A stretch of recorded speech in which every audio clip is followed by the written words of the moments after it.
না জেনে হাতে মেহেন্দি করেছে।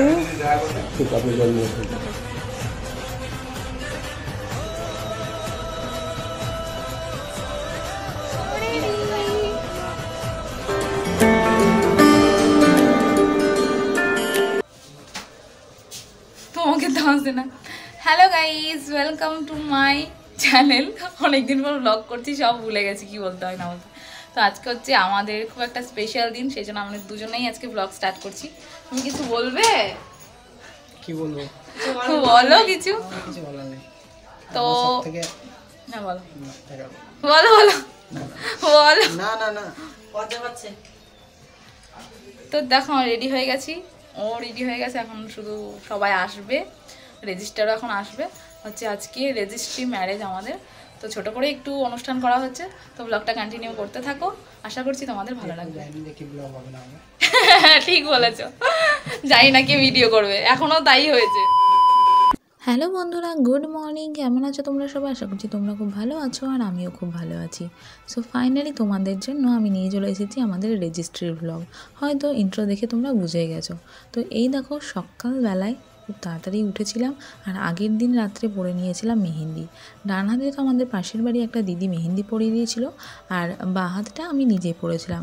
মেহেন্দি পরতে পরতে প্রায় 12টা 12:30 মতো বেজে গেছিলো। আর এমনিতে আমি জানি না, আমার খুব কমই জ্বর আসে, তো হঠাৎ করে একবার জ্বর চলে এসেছিলো, তাও আবার কাঁপুনি দিয়ে। তো প্যারাসিটামলটা খেয়ে আমি মোটামুটি ঠিক আছি, আর নিজের কেয়ার করা কিছুই হয়নি। মানে যেহেতু বাড়িতে অনুষ্ঠান, বাড়ির কাজকর্ম করতে অবস্থা খারাপ, তাই আমি ঠিক করলাম যে না, স্নান করার আগেই আইব্রোটা করে নিই। আর এমনকি আমি দেখেছি যে কাজের দিনই বেশি করে কাস্টমার আসে, যেহেতু আমার পার্লার আর তার সাথে কসমেটিকের দোকানও আছে, সেই জন্য এই দিনকার মানে কি বলবো তোমাদেরকে, আমার বেশ কয়েকটা কাস্টমার আসছিল, আমি কাউকেই ঘুরাইনি। তবুও একটা জিনিস খারাপ লাগছে যে একজন না এসেছিলো যে ক্লিন করতো, তো ক্লিন আপ আর কি, তো সেটা আমি করে দিতে পারিনি, কারণ আমার অলরেডি রেডি হতে হতে 12:30 মতো, 12:30টার দিকে আমি রেডি হতে স্টার্ট হই। তো ওই বৌদিটা সেই টাইমে এসে বলছে ক্লিন করতে, না হলেও আমার আধ ঘন্টা তো লাগতোই। তো সেই জন্য আমি বললাম যে তুমি আজকে ক্লিনটা করো না, অন্য দিন করো। তো যাই হোক, ওটা একটু খারাপ লাগছিল, তো কী আর করা যাবে। আর এই দেখো, আমাদের পাশের বাড়ির 2 বৌদি চলে এসেছে। ওই বৌদিরাই এসে সব জোগাড় যন্ত্র করছিল, আর এরই মধ্যে আমি স্নান টান করে নিই। তো স্নান করে আমি এখানে আলতা পরছি, আর এদিকে আমাদের যে ডেকোরেশন করছিল আর কি, ফুলের যে ডেকোরেশনটা হয়, ফটো সেশন হবে, কেক কাটিং হবে, সব কিছুর জন্য। তো এই ভাইরাও চলে এসেছে।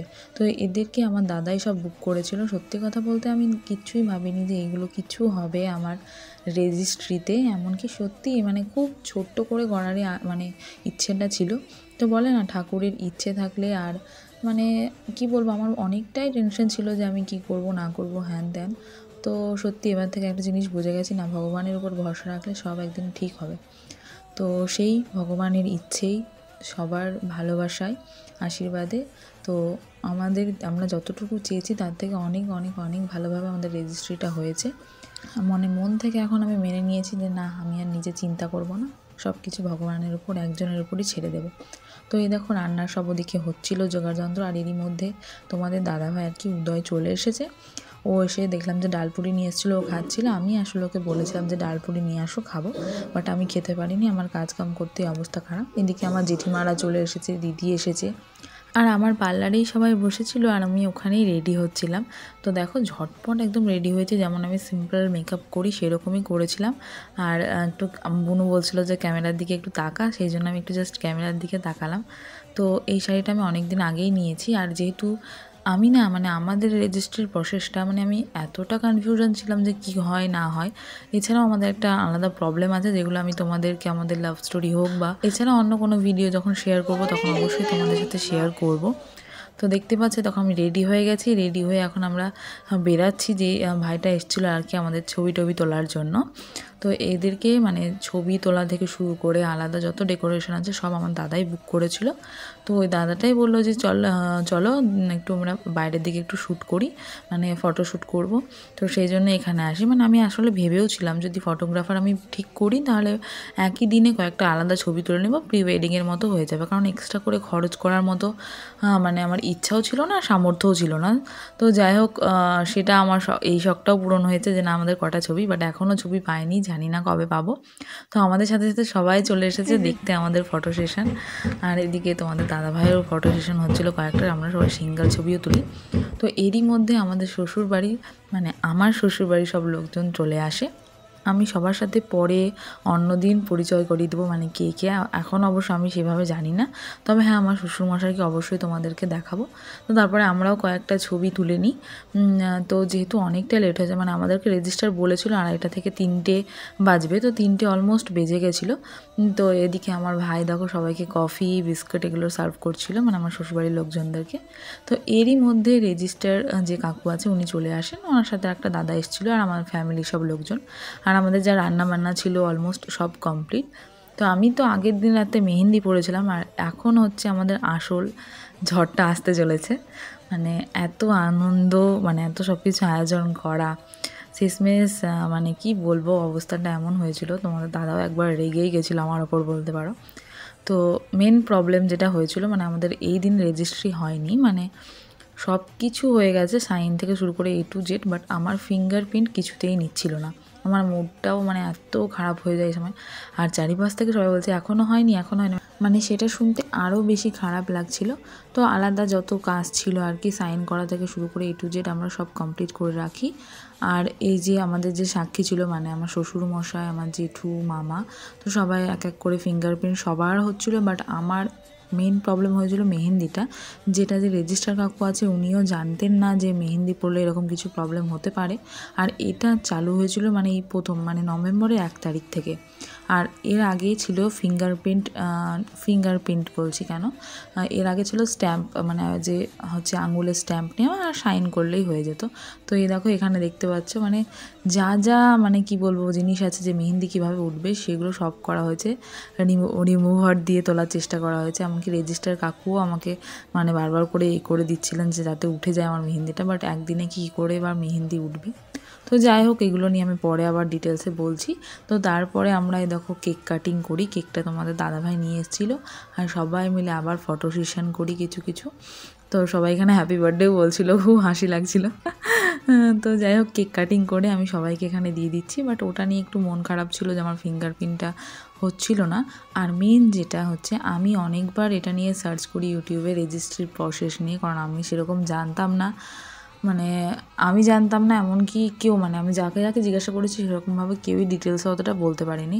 আর এমনকি আমি ইউটিউবেও সার্চ করেছি, সেই জন্য আমি চাই যে এই রিলেটেড আমি ভিডিও বানাবো, যাতে আমার মতো যারা আছো অনেক কিছু প্রসেস জানো না তাদের খুব সুবিধা হয়। তো এই দেখো আমরা খেতে বসি প্রায় 4টে নাগাদ, তখন প্রায় অলমোস্ট প্রায় সবারই খাওয়া দাওয়া হয়ে গেছিলো। আমার ভাইয়েরা ছিল শুধু, আর আমাদের সাথে খেতে বসেছিল আমার ভাইয়ের 2 বন্ধু। আর হ্যাঁ তোমাদেরকে মেনুটা বলা হয়নি, আমাদের মেনুতে ছিল চিপস ভাজা, লাল শাক, ভাত, ভেজ ডাল, আলু ফুলকপির তরকারি, মাছের ঝোল, দই আর মিষ্টি। তো কি এই যে আমরা সবাই মিলে খাওয়া দাওয়া কমপ্লিট করে নিলাম। এবার আমার ভাইরা যারা ছিল সবাই খাওয়া দাওয়া করলো। আর এবার হচ্ছে মেন জিনিস, তো মানে আমি কোনোদিনও ওকে এভাবে হচ্ছে কিছু বলিনি। আর হচ্ছে মানে সত্যি কথা বলতে আমরা কেউই কাউকে কোনোদিনই প্রপোজ করিনি। তো ওর জন্য আমি হচ্ছে কি গোলাপ নিয়ে আসিয়েছিলাম, তো আমি আনিনি, ভাইকে দিয়ে আনিয়েছিলাম। তো এই দেখো ওর জন্য গোলাপ দিয়েছে, উপরে সারপ্রাইজ। তো ভিডিওগুলো আমাদেরকে মিষ্টুই করে দিয়েছিল, প্রচণ্ড হাসি পাচ্ছিল আমাদের দুজনেরই। তো যাই হোক, আর সত্যি কথা বলতে ও আমাকে আজ অবধি একটাও গোলাপ দেয়নি, প্রপোজ করা তো দূরের কথা। তো ফার্স্ট আমি ওকে করলাম। তো কি বলবো, এই তো এইভাবে আমাদের দিনগুলো কেটেছিল, মানে দিনগুলো কেন বলছি, দিনটা কেটেছিল। আর বিয়ের ব্লগ, বিয়ে কবে করছি আদার্স সব কিছু তো পরে তোমাদের সাথে শেয়ার করব। তো এই দেখো তারপরে তোমাদের দাদা হচ্ছে কি এখন বাড়ি যাচ্ছে এই সন্ধ্যে 7টা নাগাদ, কারণ ওর বন্ধুদেরকেও আলাদা পার্টি দেওয়ার কথা ছিল আমাদের রেজিস্ট্রি নিয়েই। আর যেগুলো গিফট ও আর কি পেয়েছিলো সেগুলো অলরেডি ওকে আমি দিয়ে দিয়েছি, যে ও বাড়ি নিয়ে যাবে পরবে, কারণ ওর জামা কাপড়ই বেশি ছিল। আর এই যে ডেকোরেশনটা তোমাদেরকে একটু দেখিয়ে দিলাম। আর এই যে বটুয়াটা, এটা আমার এক জেঠিমা দিয়েছে, আর একটা ফটো ফ্রেম যেটা আমাদের পাশের বাড়ির এক দিদি দিয়েছিল। তো এইভাবে আমাদের সেই দিনটা কেটেছিল। এবার আসছি আমরা যে আমাদের আসল যে ফিঙ্গারপ্রিন্টটা আমার হয়েছিল না, তো তো ওই কাকুটা আর কি, যে রেজিস্টার কাকু, উনি বলেছিলেন যে এরকম 2 দিন পর আসবে। ব্যাপারটা আমি দেখলাম যে না, আমার মেহেন্দিটা ওঠেনি, সেই জন্য আমি বললাম যে না, এখন ফোন করে আমি মানা করে দিই। তো দেন আমি ওনাদেরকে ডেকেছিলাম 3 তারিখে, ডিসেম্বরের 3 তারিখে ফাইনাল আমাদের রেজিস্ট্রি হয়। জাস্ট সেকেন্ডের মধ্যে ফিঙ্গারপ্রিন্ট নিয়ে নিলেও কোনো প্রবলেম হলো না। তো মানে কি বলবো, ওটা হচ্ছে মেন প্রবলেম ওটাই ছিল, মেহেন্দির জন্য, মেহেন্দির ডার্কনেসের জন্য। বাট ওটা কেন হয়েছে ওটা নিয়ে আমি বললামই তোমাদেরকে, আর পুরো রেজিস্ট্রি নিয়ে আমি একটা আলাদা ব্লগ বানিয়ে দেবো, যাতে তোমাদের আর কোনো প্রবলেম না হয় আমার মতো। তো কি বলবো, আমাদের ফাইনালি রেজিস্ট্রি হয়ে যায় and we are husband and wife legally. So কেমন লাগলো আমার ব্লগটা তোমরা অবশ্যই কিন্তু কমেন্ট করে জানিও। দেখা হচ্ছে পরের ব্লগে। সবাই ভালো থেকো, সুস্থ থেকো, আর কি বলবো, চলো টাটা, বাই। 2023 এটা অদিতি সরকারকে অদিতি সরকারকে আইনসম্মতভাবে স্ত্রী হিসেবে স্বীকৃতি দিলেন। হিসেবে স্বীকৃতি আমি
কিছু কিছু সুখে এত খুশি থাকে মিশে